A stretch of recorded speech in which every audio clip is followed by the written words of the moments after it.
to week 4. This week, your reading can be found both in your textbook for Chapter 5 and in the reading section of the course room. Chapter 13 is in online format only, so you'll want to look for that link. The reading material will give you some good ideas that will help you complete the discussions for this week. Also, you should now be starting to work on your paper prototype. So let's take a look at what's ahead for this week.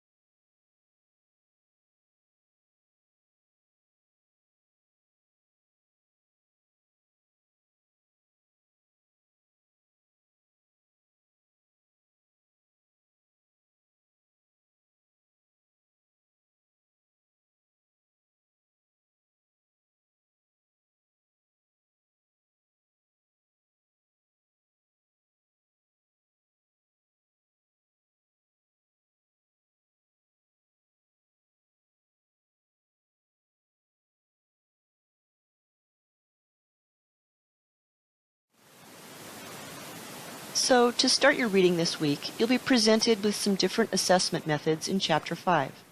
Horton provides you with some best practices and methods used to create effective assessment. He also describes some of the mistakes that novice instructional designers make when creating assessments. You'll want to make sure that you don't do these things when creating your assessments.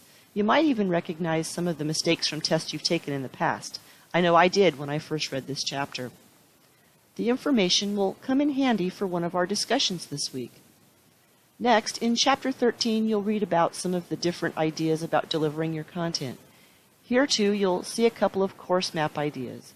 I think that a lot of this information focuses on many aspects of your e-learning projects that you already considered in your proposal. Ideas such as synchronous versus asynchronous delivery, mobile device accessibility, and the learning environment are all discussed in this chapter. This is a good chapter to review to make sure that you've thought of everything in the design of your project. Also this week, you have a few videos to watch that will go over some of the visual design elements that are important to e-learning environments. As you watch these videos, take some notes on how these ideas might have an impact on your course project. While the content is obviously the most important aspect of your project, design and appearance definitely matter. If your e-learning course doesn't look engaging and interesting, chances are your learners won't enjoy working through it quite as much.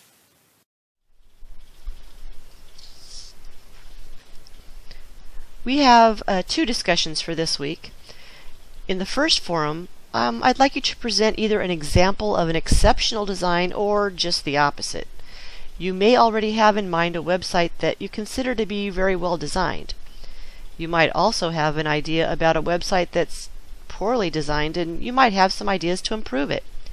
Either way, in this discussion, we'll be looking at the importance of visual design and how that relates to the design of e-learning. And this kind of goes hand in hand with the Chapter 14 that you're going to read about in Horton this week. In the second forum, you'll have an opportunity to present some of the assessments that you've planned for your project. Begin your post by giving a 1-sentence overview of your project so that everyone knows what you're doing. Just kind of remind us a little bit. And then provide your learning objectives, and these probably should be revised from any feedback that you've received from me over the past week. Then describe at least one activity that you'll use to assess that objective. Remember, they should align so that the activity directly assesses the objective. That's the hard part. It might sound easy, but it's usually easier said than done.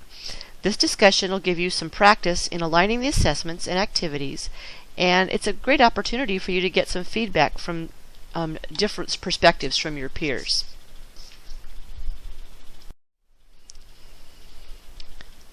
So now that you have your feedback on your proposal, you can begin working on your paper prototype. This phase of your project is due at the end of week 5, so you still have a couple of weeks to work on it. The entire project will need to include each of the items listed up here.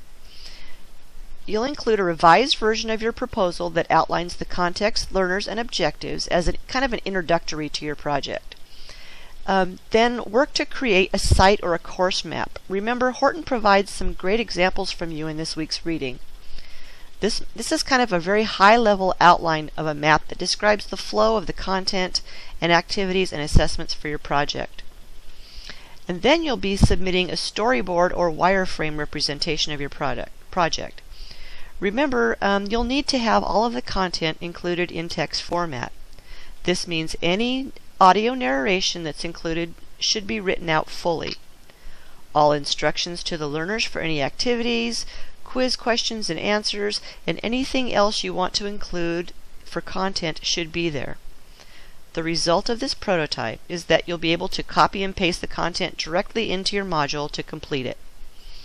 This is actually where the bulk of your work on this project is done. And then you'll need to complete a self-rating using Merrill's 5-star rating that we looked at previously. One final thought on this project, make sure that you plan to have your project completed by the end of week 7.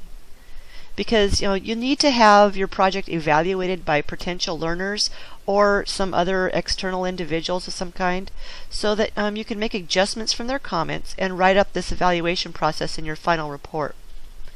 You'll need to have week 8, the time during week 8 to perform this evaluation process, so it kind of makes sense that you have your project completed before week 8 starts.